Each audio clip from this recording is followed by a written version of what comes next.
What's up, Fanout Crew? Brian and Colby are back for another pinball podcast. It's been a hot minute, and we're finally getting back into the flow after the holidays, so I appreciate you bearing with us. I know we have been putting out some content, but not necessarily pinball related, so we're going to hope to and do our best to get back to doing this once a week. Yeah, it's good to be back, man. I'm glad we can finally talk about some new pinball stuff. It's been a minute. Yeah, absolutely. And just a heads up too, like we were trying to get to where we were going to start doing pinball streaming regularly, and my house is starting construction next week. So you can see, if you're watching us on YouTube, I've got a bunch of crap piled up in my room.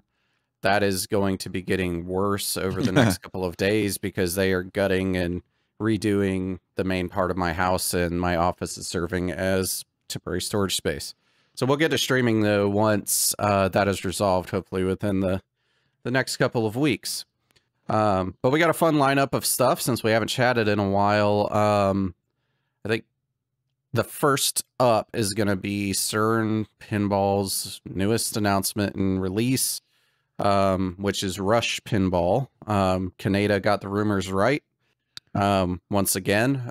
So I think CERN announced this back on January 4th. So it's been out in the pinball world now for about 2 weeks. Have you looked at this game at all yet, Colby? No, I've not. I am aware of its existence, but I have not checked out anything about it. I am a big Rush fan, though. Yeah, so interestingly, out of the games that have been announced since I got into the hobby, which would have been about 2.5 years ago, probably. So whenever Ninja Turtles came out, like that was the shot in my arm that got me hooked. This is the first game I've seen released that no one really seems to care about. Like each game that's come out has had a huge explosion of people saying, you're all wrong for hating on this. This is the best thing ever.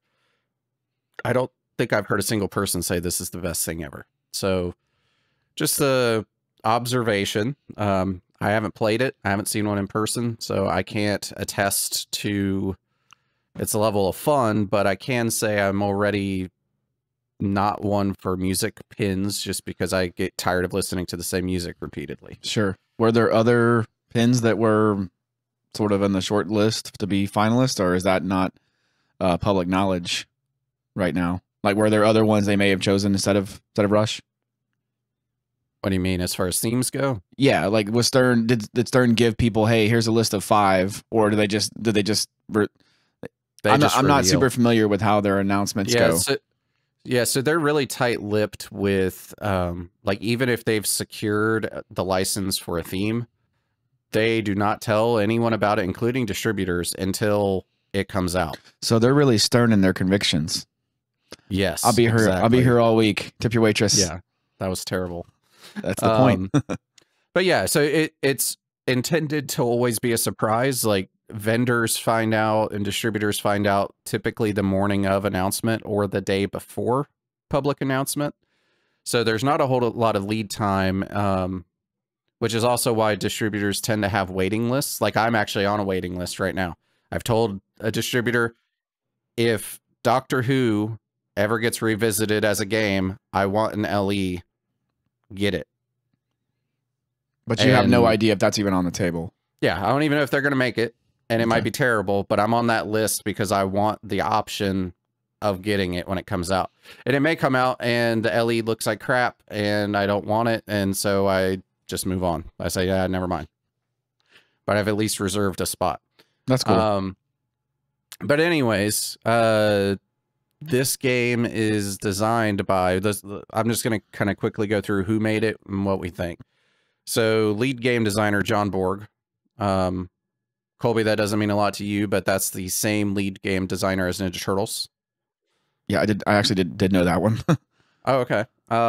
Lead software engineer Tim Sexton.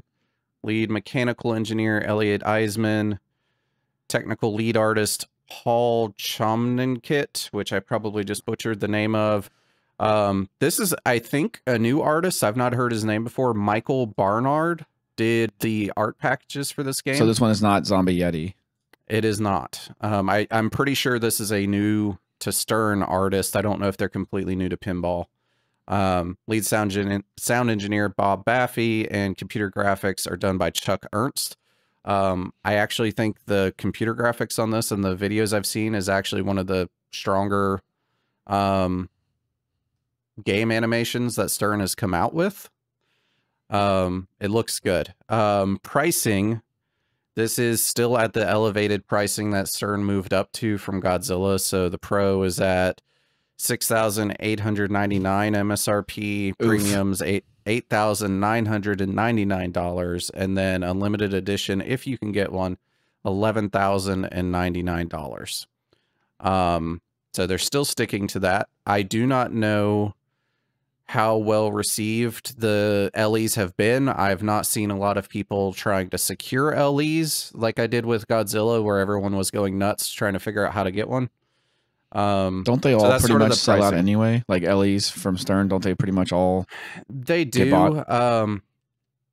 It's a weird concept because I think Stern technically sells out because all the distributors buy them to resell. So yeah, that makes sense. The games are all always going to sell out of an LE, but how long will they just sit at a distributor before they actually go to a person? Yeah, I didn't think about that angle. Makes sense. Yeah. So that's the who's who of who did what in that game. I think looking at them overall, it does look like it would be fun to shoot. That's not saying a whole lot, because I feel like most pinball games are fun to shoot, but this does have some shots I think look interesting. I'm not a huge fan of the art package on the game, though, which is a big thing for me. Is it bland or is it just me? On the playfield, I'm specifically talking about. Is it $6,899 art? Probably not. Yeah. I think it is a little plain. I do think it's better than the Led Zeppelin art on Led Zeppelin that came out last year. But that's really not saying much because it also had a terrible art package where they were just reusing imagery from Led Zeppelin albums and stuff. Like they didn't really do anything creative with it. But art-wise, I kind of gravitate towards the premium as far as just cabinet appearance goes, but the back glass of the Pro is best. And the LE just looks plain. I don't like it. Yeah, the LE does not look like... It doesn't look like an LE to me. Like normally they have the actual feet, you know, are different. The legs are different colors and everything. This is just kind of standard. Yeah, and I can't tell if the legs are like a slightly different color of black, but they just look like the standard black armor and legs, which is crazy for an $11,099 machine. And most people don't get lucky enough to buy those at MSRP anyways. They're buying flipper rates if they really want it. Yeah, flipper. Good one. Yeah. I didn't even mean to do it, but I'll take credit. Happy accident. So yeah, I would say feature-wise, there's not a whole lot of difference between the Pro and the Premium slash LE. The main difference I know of is the ramp in front of the time machine, which is very reminiscent of the Lord of the Rings ring shot, where there's a little ramp that you shoot through the ring. It's probably the same mechanism with a different shell on it, to be honestly. But on the Pro, I believe that ramp is fixed. It's always in the up position. On the Premium, that ramp can go up and down into the playfield, and there's a shot that goes underneath the ring. And you're talking about the one in the like kind of the right center, the top. Yeah, okay. Yeah, kind of off center to the right. That's the time machine. So from what I was seeing, there's not a whole lot of meaning to that shot on the Premium when the ramp is down anyways. So I'm not sure it's a real selling factor. And then the other thing is on the left-hand side of the playfield, there are 3 drop targets on the Premium. When those drop, it reveals a little... there's a little area that the ball can go into and get locked and become a Newton ball.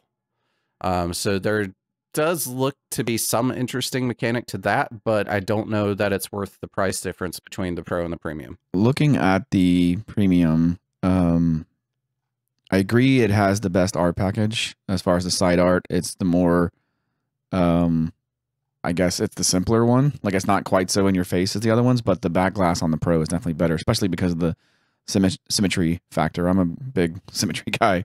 But looking at the playfield on the premium, I don't know, dude. There's not a lot here, right? It just seems kind of like I would have sworn this was a Pro that I was looking at. Not that Pros are bad, but you can almost always spot the differences. You know, there's just less. Well, there doesn't seem like there's a lot going on here. And I think the problem is a lot of it's out of sight. So like in the center of the playfield, just above the band members, there's actually a subway system there on the Pro and Premium that's under the wood. Similar to Avengers Infinity Quest. Yeah. Yeah. So there's 2 different scoops there that the ball can go into and be ejected out of. So that does add something different in the premium, but again, is it worth the price difference between a Pro and a Premium? Right. I don't think it changes the gameplay enough to warrant it unless you want to spend all the extra money on the better looking cabinet art. I don't think there's enough there to change up the game. The other main thing is on the upper left, there's a vertical up kicker that shoots the ball up and then down a rail back to the flipper. In the I see that one. Okay. Pro, that shot and return is still there. It is actually faster. The ball doesn't have to stop in a VUC and wait for the kick. So it just goes through. What was this word that you just VUC. used? What's going on? VUK. What's going on there? VUC is a vertical up kicker. Oh, okay, duh. Okay. Yeah, so the VUC, which is cool, I normally like them, but you get the same effect on the Pro without having to wait for the ball to stage and then shoot up. Right. So the Pro is going to flow better on this game, and isn't that kind of typical though? Aren't the Pro machines usually the better, like more flowy games because the other ones have more toys and more things in there? It's a little bit more chaotic. Yeah, I would say generally that's the case. It's not always true. Like Godzilla is an example where the LE is super flowy, you know. So yeah, and I feel like its mechanisms really add to the flow. Agreed. I think the only thing in Godzilla that detracts from flow is Mechagodzilla can catch the ball with his stomach. Yeah, that's really the only. I think that's the only shot that stops anything different between them. But I do think there is on the LE they added the expression lighting system, which it's cool. Which is for those of you that don't know, me. Stern came out with this on their Led Zeppelin machine, was the first one to get it. It was very, very poorly received because that game was announced not too long after Guns N' Roses, which has the best light show in pinball, period. No one can argue that.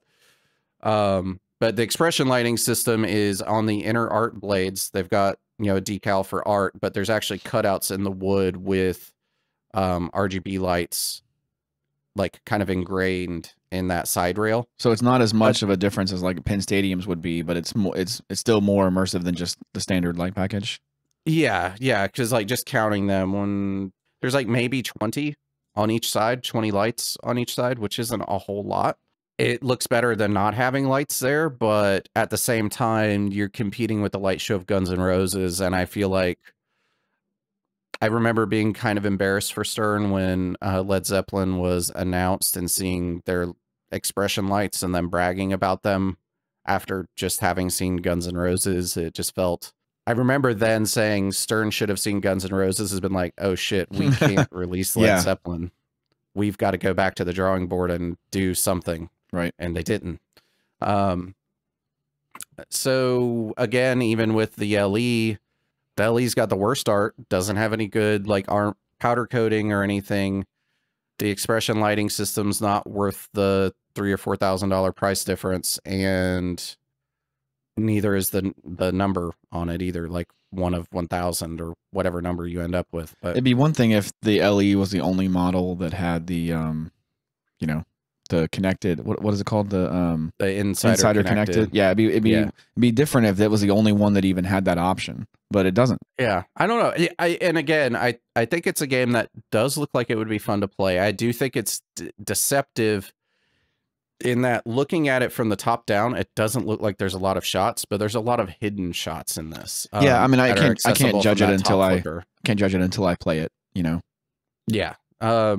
So just from what I see on paper, though, definitely not a game I would buy. And for the song list, for those of you out there that are Rush fans and would know what these are, the songs include Headlong Flight, Far Cry, One Little Victory, Working Man, 2112, Tom Sawyer, which is so far the only one of those songs I know.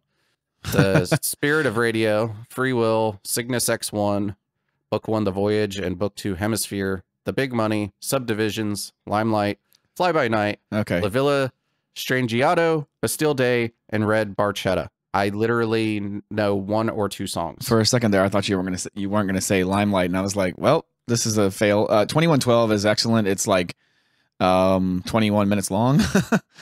Yeah, go read Ready Player One, and then you'll know about 2112. No spoilers. I would probably know the song if I heard it, but yeah, again, I'm not a huge Rush fan, so that song list would mean something to a fan. So there's a decent amount of songs on here, but again, you compare that to the song count on Guns N' Roses, it probably has 4 times the amount of songs. It's basically all of them. Yeah. And I think that's how you make a rock themed pin last, is you really need to have a band's entire portfolio, or is it at least as much of it as you can get, because it's like listening to a CD on repeat. Yeah, I mean, it carries the playtime for you. Right. But I mean, like, you know, even with my favorite bands, like I get a new CD, I'll listen to it all the way through once. I might jam out to it for a week or two, and then I'm back to putting things on shuffle or going back to a playlist. Like I'm done with listening to that album on repeat. I don't know that there's enough songs in here to keep at least a non-Rush fan hooked in. I did mention earlier the graphics and display look really good in the video I've seen. The call outs are very good. The band members did the call outs. I was trying to find, they also had so we got Alex Lifeson, Geddy Lee, and then fellow Canadian Rock Hall of Famer Ed Robertson of the Bare Naked Ladies does call outs as well, and there are tons of them. Hundreds of recorded call outs based on some conversations I saw online, and lots of concert footage used in the game, as well as 3D generated art they've used in the display. So I think the game does have some positive things going for it, but again, the art is just so flat, and I think I would get tired of the music. So I don't know. It's not for me. If you're a Rush fan out there, I think we would love to hear and see your opinion on what you think about this, because, you know, this is potentially a dream theme for people that are out there, and I'm curious what it is. Just like Ninja Turtles was not for everybody, it's a dream theme for me, and I don't care what anybody says. I love that game, and I'm sure there's people out there with the same opinion on this. Yep, for sure. But that's all I got on this one. Yeah, just looking at the cabinets for me, I mean, honestly, I think I would just go with the Pro, personally. You know, I do like the art package on the Premium, but I don't know that the extra quote-unquote features are worth that extra cost, personally. But let me put it this way.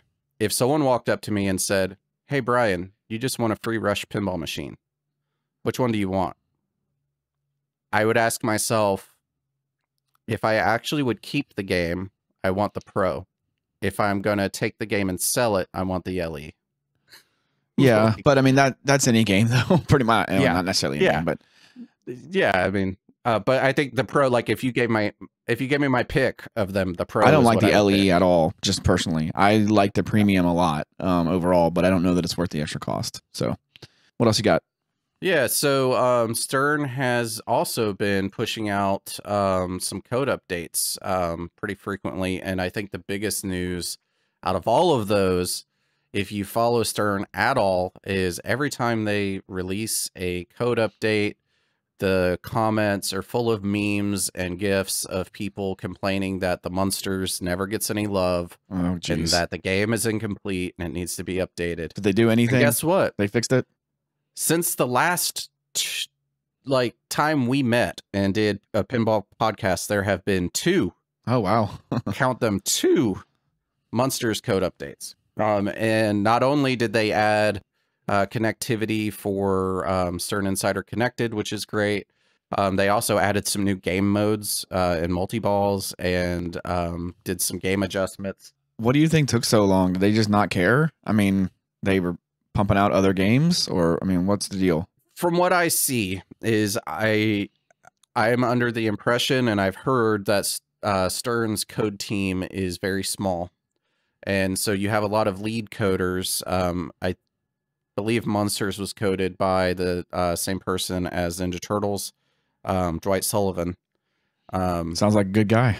Yeah, maybe one of your cousins or uncles or something weird. But anyways, from what I hear, his team in particular is pretty notorious for this. Like, they will typically release a game close to or at version 1. Like, they don't tend to launch beneath that, like some games do. Like Godzilla, I think, was like 0.58 or something when it came out. So games tend to launch mostly finished, and then he'll do some tweaking and stuff, but that tweaking tends to take forever. Gotcha. And with Munsters, there was a lot of stuff in it where the game's really fun. I've actually spent a lot of time playing. I've never Munsters. played it. I've never seen it anywhere. My buddy John Cope, shout out. He has a Munsters. It is a great game. The code is a little weird though. Like, I could sit there and flip that ball all day long and have a blast, but the code was just sort of non-directional, if that makes sense. Like, it was always I would shoot things and I would get points, but it was always hard to understand why I was getting points sometimes, and sometimes that shot isn't worth anything. It just didn't do a very good job of laying out what you needed to do, in my opinion. But these code changes they've released have addressed that and have made a lot of adjustments. They've actually added speech to some of the scoreboard achievements and stuff. They've added some new light effects. They've adjusted scoring on some things and multipliers. It's a whole mess of stuff. So I think a lot of people are very happy. Like, I'm scrolling through this right now, just the last 2 updates alone. The last update before this was March 9th, 2020. Wow. And there's that's like a long time. There's like 4 or 5 pages of notes between the last 2 updates, which is a lot of bulleted updates and tweaks for a slight code revision. It jumped from version 1.03 to 1.11, which is a pretty big code jump if you're coder. In one increment. That's a lot of version. Yeah. Well, I guess 2 increments, but these came out a week apart or 2 weeks apart, something like that. So anyways, Munsters, go update your code. On the other hand, the Batman 66 game also received an update. Yeah, I read through it, and it also is several pages of notes, and this would be its first update since November 7th, 2019. Oh, wow. There's a lot of pages of notes. The summary is they added Insider Connected. They added the ability for you to control the power level of your flippers. And they corrected some typos. So Insider Connected is what they added. Yeah. Oh, and they added a boot screen logo. Oh, that's nice. So you can know it's turning on. Yeah, and they updated some firmware. So I guess they added some adjustments that you can make, but nothing that directly impacts game or game modes or anything. So it's kind of a meh update. I've personally spoken to a good friend of mine that owns this game. He said, I'm not going to update then. Not worth it. Yeah. He doesn't care for Insider Connected. I don't know if he's actually used it, but he's just one of those people that doesn't care. He thinks pinball should be enjoyed at home, and comparing your scores with somebody that's playing a game that isn't the same one you played is meaningless because the adjustments are different. Yeah. So I get that. other big one is Mandalorian, which also a Dwight Sullivan game. This one released at, I think, 0.98 or no, 0.97, 0.96, something like that. It's now at 1.02 as of January 20th. So they fixed the child heal, will now work properly and light properly on the Pro. The top post, which is a huge controversial topic in the Pinside forums, where they've actually been arguing with Dwight in forum on him saying, well, that's how the post is meant to behave, and them saying, well, that's stupid, change it. So talk to me about that. What's the deal with that? You never got to play Mandalorian when I had it. No, which one did you have? The premium. Okay, that's what I thought. This is an issue on all models, though. So if you look at Mandalorian, I'm going to do this from memory, but at the top of the playfield, you have an orbit, obviously loops all the way around. At the top left corner, you have Grogu and pop bumpers and some little lanes for the ball to fall through. In the middle of that orbit, there's a post. And that post can come in and out of the playfield to stop the ball when needed. The factory behavior of that when the game came out was that the post, when you shot it up the right orbit, would stop the ball and then drop it into the pop bumpers to go through the, I forget what it says, Force or Grogu, or might be Force. So players didn't like that? No, because there are lots of objectives in the game where you need to shoot and then get the ball back to the flipper and make another shot because you're on a timed thing. So every time you'd shoot around, the ball would stop, interrupt the flow of the game. The ball would bounce around through the pops and then kind of trickle down the middle of the play field and sometimes drain, sometimes land on the flipper. Like it was a bad design. It would disrupt the flow, basically. Yeah, absolutely. And a lot of the times it would drain straight down the middle when it came out of that. Sucks. Like it's just a bad design. So people were asking him to change that. That post should only come up when needed by a mode, or like it was so bad people were just disabling it in the options. Like they were going into the adjustment, like the operator menu. That's cool that you can do that, I guess. Yeah. They were going into the operator menu and just turning that post off. Because it improved gameplay not having it there. And in Pinside, like Dwight's very active in the forums. He reads what people post. He replies when people ask questions. It turned into a borderline argument of the entire thread of Mandalorian owners telling him, no, we understand that's your intent, but that's stupid. Change it. And he finally caved and he added that, I think, the update before this one. And it looks like, based on the notes, he's still making some adjustments to it. So he changed it so it does what now? You now have options in the game menu to change its behavior. So you have the factory default, which is what it was doing before. You have off, and then you have an off during modes or something. Like they added an option that was based on general feedback from there, where it will only turn on when needed. Okay. Because you have Baby Yoda qualified. It would stop it so that it would go to the magnet area or something. Gotcha. So I think it's now up to like 4 or 5 different settings you can do that just changes the behavior of the post and how it reacts based on if you're coming from the left or the right and what game modes are going on. So it's kind of cool he listened and implemented that. I was just surprised to see how adamant he was that it's operating as designed, which is great that it's operating as designed, but what people are telling you is your design idea is not fun. Like, let's change it to something that's fun. I ran into a lot of that when I would play like MMOs and stuff, talking to devs. I'd submit bug reports and they're like, no, that's working as intended. I'm like, it can't be. Like, like you clearly don't play your own game. Like, there's no way that is working as intended. If it is, that's dumb. And, you'd have to like go through the whole thing to get them to understand your point of view. Like, look, I understand you wrote it to do it that way, but that doesn't make any sense because this. And it sounds like he kind of over designed something that really was more of a hindrance than anything. Right. I've never played it though, so I don't know. Did you ever have a problem with it?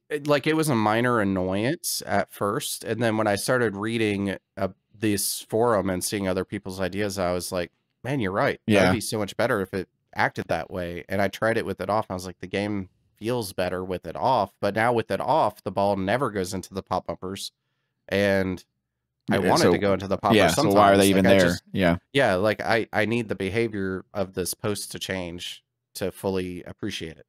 And it looks like most of the rest of this is just some general tweaks to things. There's some scoring changes with how the bonus levels of encounters work.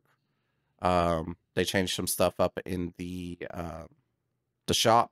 I don't know if you play it or saw this in any of the gameplays you saw, but you earn best car as you progress through the game. You go to the armor use that stuff at the foundry to buy power-ups. They've now made it to where you can buy an additional ball save even if you already have one lit. So now you can have both out lanes lit to protect you, which is nice. I miss that game a little bit. I'm much happier with Godzilla, but I was actually talking to my wife the other day that I wouldn't mind having one again. It was fun. Wouldn't mind having it back. That's it as far as the code updates. I'm going to talk through, there's a couple of games over the last month since we last spoke that have had Insider Connected thrown at them. I think we're going to continue to see that until it's on all of the Stern Spike 2 games. I think after having Stern Insider Connected longer, I still really enjoy it. Like, I make it a point to log in every time I play. I think it's cool. I liked when Jeremy and I were over there for that, that stream. It was cool for two noobs basically to be able to just kind of create the account, log right in, and track all of our progress and everything. And it was cool. I definitely like the idea, and I'm glad that they're not like forcing it on people. Like, you don't want to use it, you don't have to. It's not required. The only thing I don't like, one is they don't have an app yet. You have to log into their web browser. Yeah, that's lame. Annoying. So my buddy Nelson actually bought a ton of these. If you're watching YouTube, it's a keychain so that you can print out your QR code and put it in the keychain so you don't have to keep pulling your phone out. I think that's cool. I think if Stern was smart, they would sell these. Like, sell me a laser engraved personalized QR code keychain and I'd buy it. Like, make it something cool. But anyways, I think they still have some work to do there. It's still very early in the product life cycle, and I think other than the logging in, it works great. I haven't had any issues with it other than they had a minor outage a few weeks ago where no one could connect, but I think that's expected of any online service. You're going to have issues sometimes. There's still a lot of people hating on it that don't get it or aren't interested in it. I could see that too. A lot of old school guys are just, I get it. But I like the idea of just being able to, as someone new to the hobby, being able to see how I compare to other players across the world. Like, that's just really cool to me. But I also understand that people aren't going to want their pinball machines connected to the cloud all the time. Absolutely. And I would say if you're a developing player, especially, it also helps you gauge if you're getting better. It's like, oh shit, I just got an achievement that I haven't gotten before. I did something that I haven't been able to do. Like, this is a good feeling. That's why achievement systems exist. Like, it just makes sense. It's a little tiny reward that is free for a vendor to give out to make someone feel good. The big detractor I do not like about the system, they have started selling the upgrade kits for older games that did not ship with Insider Connected, so you can add it. You don't like that? Well, I do. I was actually planning on getting one for Turtles at some point. I forget the price. It's like 200 or 300 bucks. It's a couple $100, so it is expensive, but it comes with all the equipment you need and the Wi-Fi infrastructure to set it up. So I get it. It's actually not a bad price for what you're getting. What I do not like is when you install it, you have to remove some of your art. I don't want to do that. Especially, like, I've got Zombie Yeti art. I don't want to remove any of his art. But in the apron where the QR scanner is, there's a little triangle shaped section that it's in. If you're looking at Rush, you'll see where Rush's is. And Rush's, you can see it's surrounded by Rush themed instructions and art. So, like, it's not so bad having the tiny square for the QR reader there. On the kits, that entire triangle gets replaced by red with white text that says Stern Insider connected, and then has the big QR reader, and it just looks out of place. It doesn't match Yeah, that's the art or theme. I was wondering how they were gonna integrate it without like making it look out of place, you know? Yeah, and so some people have been taking their existing art and, you know, modifying it to fit the QR reader, like cutting out a square in it. Ooh. And I don't want to do that. Yeah. I could see if someone sold a mod that was like a repro of the original art cutout, or like alternate art that's pretty similar to Zombie Yetis, I could see doing it. I'm shocked that Stern isn't doing that themselves. Like, hey, here's the art piece you're going to need with the hole already cut out for another $200 or whatever, you know? I mean, something. But yeah, and it's a little jarring. Like if I was an arcade operator, I probably wouldn't care so much, because if the Insider Connected is going to appeal to people, get them to play more, I'm all about it. I don't care about the art. It's not meant for me to enjoy. It's meant for me to make money. And so I think operators probably don't care. But as a home collector, I want a different option, because I want my game to continue to look as good as it can. That's it for pinball. We'll start talking more each week. And yeah, you and I are going to be going to a tournament on the 29th, right? Yeah, so that's actually going to be my first one. I'm like super excited. I'm going to bring my wife and son with me, just to kind of see how horrible we all are, play against some really good pinball players from in the area, and just have fun hanging out. So I'm definitely looking forward to that. We'll probably take some videos and just maybe, you know, we'll have a podcast episode on our experience there. Should be super fun. Looking forward to it. Anxious to see how you do. I actually was shocked when you were playing over here. You seem to be doing pretty well. But you're also a gamer, yeah, in general. And in my experience, most of the people I know that are gamers have picked up pinball pretty quick. Like you've already got the reaction stuff down, and it's more about learning game rules and rule sets, and than it is keeping the ball alive. So, well, yeah, man, it's been a minute since we got a chance to talk about some pinball. I'm still looking for my first cabinet. You know, we actually have some work being done on our house as well. I probably have to get my entire ceiling replaced in our main room, which is going to be fun. So, yeah, I'm right there with you with the construction. I forgot to tell you what I bought today. What video game did you buy today? Well, it wasn't a video game. I bought a Doctor Who playfield. Just a playfield, though. Just like as a collector, as an item, basically? Yeah. Cool. Yeah. Someone I know. Where is it?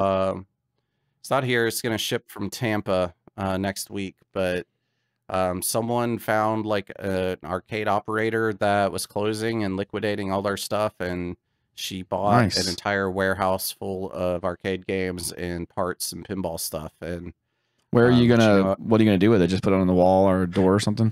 Yeah. So I actually told her I just want the playfield itself. I don't want any of the plastics or anything on it, because half the plastics are missing anyway. So she's gonna take all of that off and keep that as spare parts for her Doctor Who pin. Ship me just the wooden playfield. I think I'm gonna have a fun little project mounting it inside of essentially a light box. Oh, cool. But I'm gonna maybe get creative with it, and because in Doctor Who, it has a time expander mechanism that's similar to the building in Godzilla, so it raises up and down a few levels. That's missing from it, so there's just a huge empty square that happens to be the size of an LCD screen. So I think if I make this light box, I might be able to mount like a Raspberry Pi or something in it that's playing like the Doctor Who time vortex in it, and then have some cool like RGB lights like I did in my arcade cabinet. Well, just make sure you measure, because it's not actually larger on the inside. So, you know. Yes. He's not really in time, in space. All right, we're done. All right, man. Well, that's really cool. I can't wait to see that, man. Let me know when that comes in. But yeah, guys, give us a like and subscribe. Let us know in the comments if you are looking forward to this Rush cabinet. It kind of remains to be seen with the two of us. Brian, I don't think you're going to pick one up, right? No, I think the next interesting thing we'll see will be either the supposed next game from Stern is Venom, based on the comic books. I got time for that. So yeah, I am actually interested in that. I love that character. We'll see what they do. I don't know how you have a Venom game without having like Spider-Man stuff. So especially if it's from the comics, if it's the you know, Tom Hardy movie, then it's a different conversation. But Yeah, you're saying it's yeah. from the comics, so Yeah, supposedly it's comic book based. So okay, that could be cool. We'll see what they do. And then the other big one is supposedly Toy Story from Jersey Jack will be announced. Damn, I just want a Harry Potter one, dude. I just want a starring Harry Potter one. And in fact, when that damn owl showed up in the Rush trailer, I could have sworn I was on like Privet Drive, and I was like, holy shit, it's a Harry Potter one. Nah. And it's funny. It's out alone. And it's funny because like I love Rush, but I was let down big time by that. So, dude, when I saw, I was like, am I being trolled? It's like everybody's been denying Harry Potter. Like they're like, no, we don't have that license. There's no way we could do it. Blah blah blah blah blah. And then I saw that trailer. I was like, they've been fucking with us this whole time. Yeah, that's exactly what I thought. No, it's Rush. Never mind. Yeah. All right, guys. Let us know what you think about this. You know, just keep, you know, listening to us. We really appreciate it. Throw a like on the video. It really helps the channel more than you know. I'm also going to have this on our audio podcast, which you can find us on Spotify, iTunes, all the major podcast places you can find us. Those links are down in the description, right? Yeah, they're all in there. Look forward to some more audio only podcasts coming up soon as well. As always, fan out. See you guys. Fan out.